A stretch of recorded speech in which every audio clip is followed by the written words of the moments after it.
আমাদের আগুয়ান সংগ্রাম সংগঠনের দূরদর্শী নেতৃত্ব এবং বঙ্গবন্ধু দেশরত্ন শেখ হাসিনার পরিমেয় সাহস, এটির উপর ভর এবং ভরসা করেই আসলে আমরা আমাদের বিজয়ের বন্দরে পৌঁছে যাব।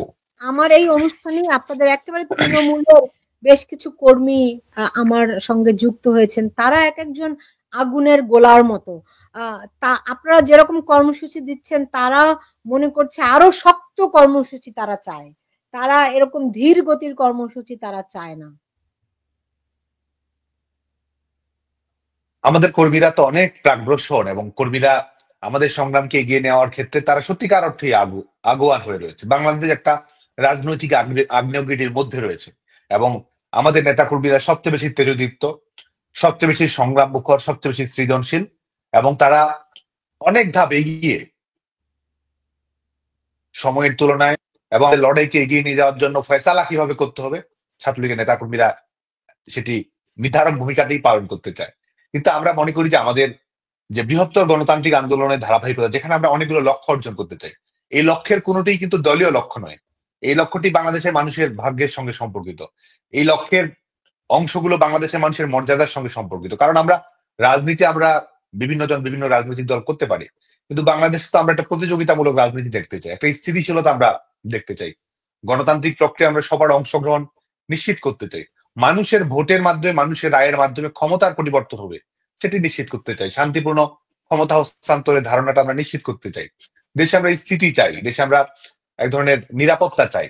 তো আজকে তো বাংলাদেশের মানুষের প্রত্যেকটা ঘর, প্রত্যেকটা বাড়ি, প্রত্যেকটা জীবন, এই সবকিছুকেই তো আজকে সংকটের মুখে ফেলে দিয়েছে, চ্যালেঞ্জের মুখে ফেলে দিয়েছে। বাংলাদেশের মানুষ আজকে এমন একটি সংকট মুখের মধ্যে রয়েছে, যেখানে গভীর খাদে এই দখলদার সরকার জনগণকে নিয়ে গেছে। তো সেখান থেকে উত্তরণের জন্য দেশরত্ন শেখ হাসিনা অত্যন্ত স্থিতধী, অত্যন্ত দূরদর্শী, অত্যন্ত শক্তিশালী, এবং অত্যন্ত রাজনৈতিক ভাবে প্রভাব বিস্তারকারী, এবং বাংলাদেশের মানুষের, জনগণের মনন, মেজাজ সবকিছু আলোকে এটা আমাদের ভবিষ্যৎমুখী কর্মরেখা নির্ধারণ করেছেন।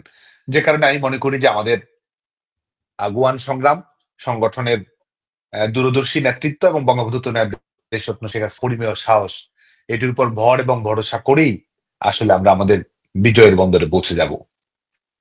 মানুষ আসলে রাজপথে নামার জন্য একেবারে মুখিয়ে আছে। এই যে আপনি দেখেন এখানে মানুষরা মন্তব্য করছে যে মার্চ টু যমুনা, এরকম কোন কর্মসূচি আপনারা দিবেন কিনা?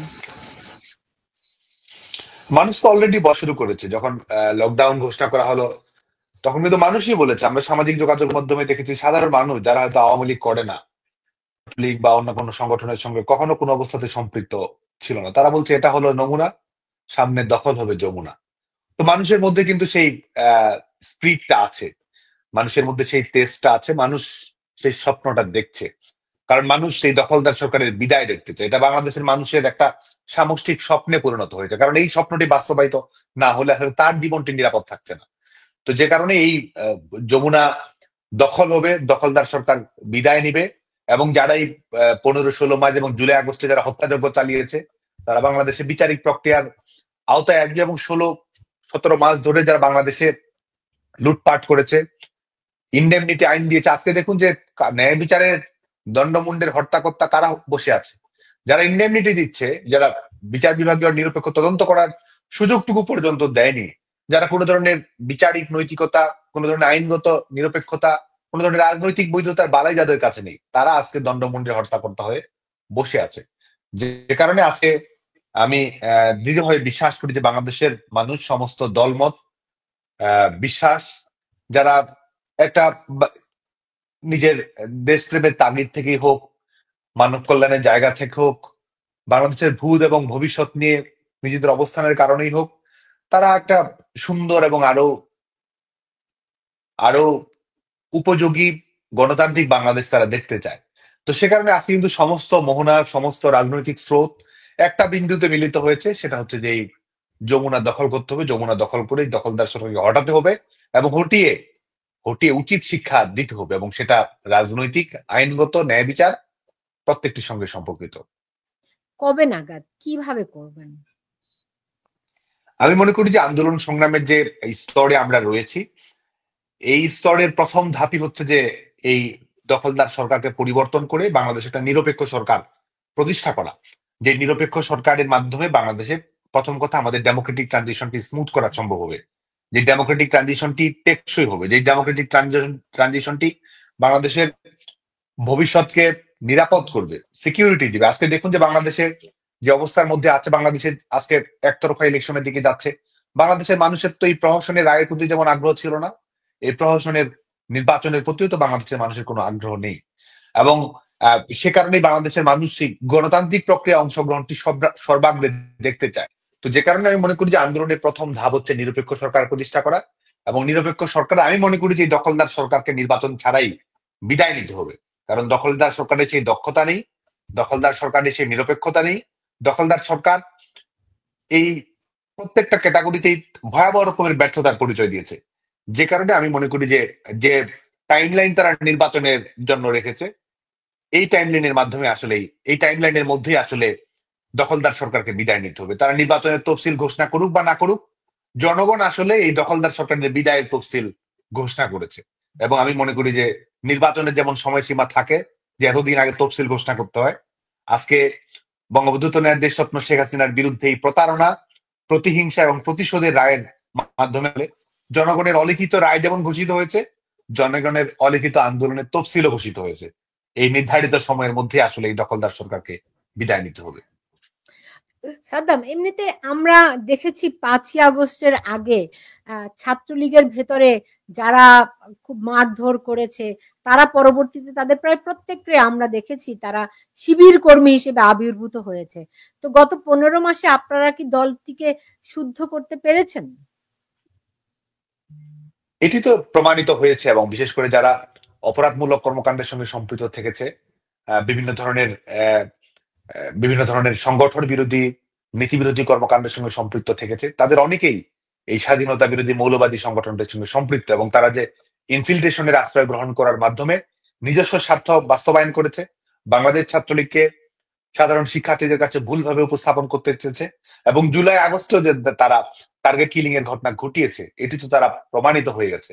এবং এই 5ই আগস্টের প্রেক্ষাপট, এর পূর্ববর্তী পরবর্তী অবস্থার মধ্য দিয়ে কিন্তু যারা এই কর্মকাণ্ডগুলোর সঙ্গে সম্পৃক্ত থেকেছে, তাদের মুখোশ কিন্তু ইতিমধ্যে উন্মোচিত হয়ে গেছে। শুধুমাত্র বাংলাদেশ ছাত্রলীগের কাছে নয়, বাংলাদেশের ছাত্র সমাজের কাছেও কিন্তু উন্মোচিত হয়ে গেছে। আজকে কিন্তু গোটা বাংলাদেশের মানুষ জানে যে কারা অনুপ্রবেশকারী ছিল, কারা নিজস্ব স্বার্থ বাস্তবায়ন করেছে। তাদের জবানবন্দিতেই কিন্তু প্রমাণিত হয়েছে ধ্বংসাত্মক কর্মকাণ্ডগুলো তারা কিভাবে করেছে, থানাগুলোতে কিভাবে আক্রমণ করেছে, মানুষ কিভাবে হত্যা করেছে, সরকারি ভবন কিভাবে তারা দখল করেছে।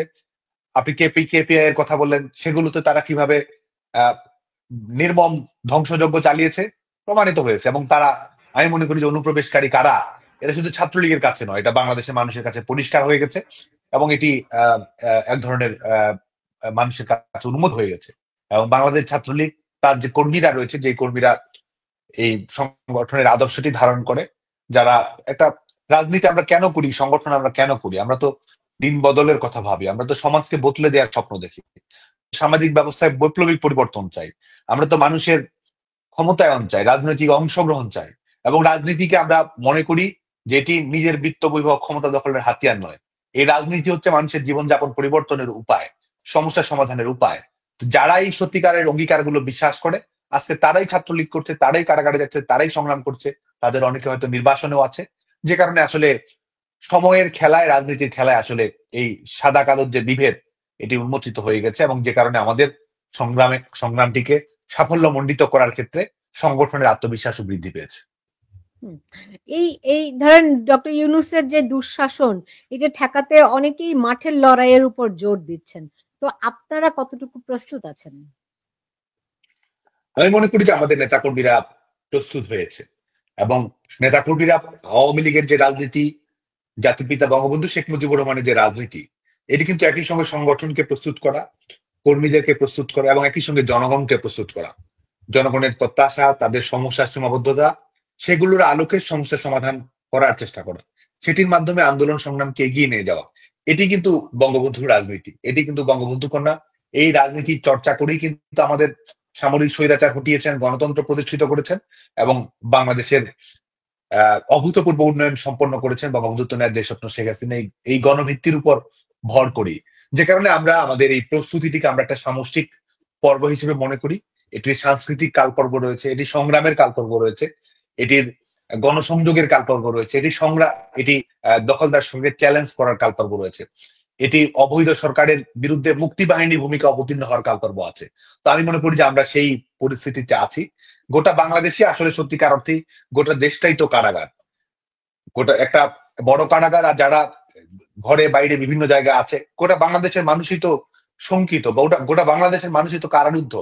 সে তো জানে না যে তাকে কখন মব আসবে, সে তো জানে না কখন তার ব্যবসা বাণিজ্য লুট করা হবে, সে তো জানে না যে কোনো সময় তার জীবনের শেষ মুহূর্তটি হয়তো চলে আসতে পারে।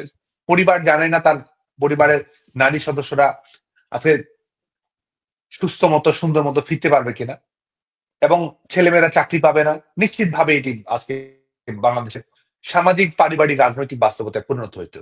যে কারণে আজকে আমি মনে করি যে বাংলাদেশের মানুষের একটা রাজনৈতিক, মানসিক, সাংগঠনিক এবং সংগ্রামের যে প্রস্তুতি প্রয়োজন, সেটি আসলে সম্পন্ন হওয়ার দিকে গেছে, এবং আমরা আমরা একটা ফিনিশিং টাচের মধ্যে রয়েছি। জনগণ এই ফিনিশিং টাচ দিবে, এবং আমরা আমাদের টাইম লাইনের শেষ ধাপে আছি। আমরা এখন এন্ড গেম দেখবো, এবং আমি মনে করি যে এই এন্ড গেমের নায়ক হবে বাংলাদেশের জনগণ, নেতৃত্ব দেবেন শেখ হাসিনা, এবং বাংলাদেশ ছাত্রলীগ এখানে ভ্যানগার্ডের ভূমিকায় থাকবে। এন্ড গেমটা কি হবে? এন্ড গেমের তো অনেকগুলো। প্রথম কথা হচ্ছে যে এদেরকে বিদায় নিতে হবে। শুধুমাত্র বিদায় নেওয়া নয়, আমি মনে করি যে তারা যে অপরাধমূলক কর্মকাণ্ডগুলো সম্পন্ন করেছে সেগুলোকে বিচারিক প্রক্রিয়ার আওতায় আসতে হবে, এবং গোটা বাংলাদেশের মানুষের উপর যারা হত্যাযজ্ঞ চালিয়েছে, জুলাই আগস্টে যারা মেটিকুলাস ডিজাইনের মাধ্যমে হত্যাযজ্ঞ চালিয়েছে, আইন শৃঙ্খলা রক্ষাকারী বাহিনীর সদস্যদেরকে হত্যা করেছে, টার্গেট কিলিং এর মাধ্যমে ছাত্রদের হত্যা করেছে, নাগরিককে হত্যা করেছে, কৃষক শ্রমিক তাদেরকেও তারা টার্গেট কিলিং এর মাধ্যমে হত্যাযজ্ঞ চালিয়েছে, সেটিকে বিচারিক প্রক্রিয়ার আওতায় নিয়ে আসতে হবে। এবং একটি অন্তর্ভুক্তিমূলক নির্বাচন, আওয়ামী লীগের যে রাজনীতি সেটি তো হচ্ছে যে একটা অসাধারণ নির্বাচন বাংলাদেশে হবে, যেটিতে সবার অংশগ্রহণের সুযোগ থাকবে, জনগণের অংশগ্রহণ থাকবে, এবং সেটির মাধ্যমে আওয়ামী লীগের ক্ষমতায় যাওয়ার প্রশ্নটি হচ্ছে বাংলাদেশের আওয়ামী লীগের নেতাকর্মীদের কাছে জনগণের রাজনৈতিক প্রক্রিয়া অংশগ্রহণের বিষয়টি জড়িত। কারণ কি, জনগণ ক্ষমতায়িত করাই হচ্ছে আমাদের রাজনীতি। জনগণ তার কথা বলবে, জনগণ আমাকে পছন্দ না হলে আমার বিপক্ষে রায় দেবে। আজকে তো বিপক্ষে বিপক্ষে যে রায় দেবে সে অধিকার পর্যন্ত নেই, মানুষের পছন্দ করার স্বাধীনতা কেড়ে নেওয়া হয়েছে। আজকে দখলদার সরকার বলে দিচ্ছে যে এটা থেকে এটা কিংবা এটা, এই চয়েস করে দিতে হবে। এই গণতান্ত্রিক এমসিকিউর সবগুলো অপশনই আসলে দখলদার সরকারের ঠিক করে দেয়া, কিন্তু বাংলাদেশের মানুষ যা পছন্দ করে তার কোনো কিছু আসলে এটির মধ্যে নেই।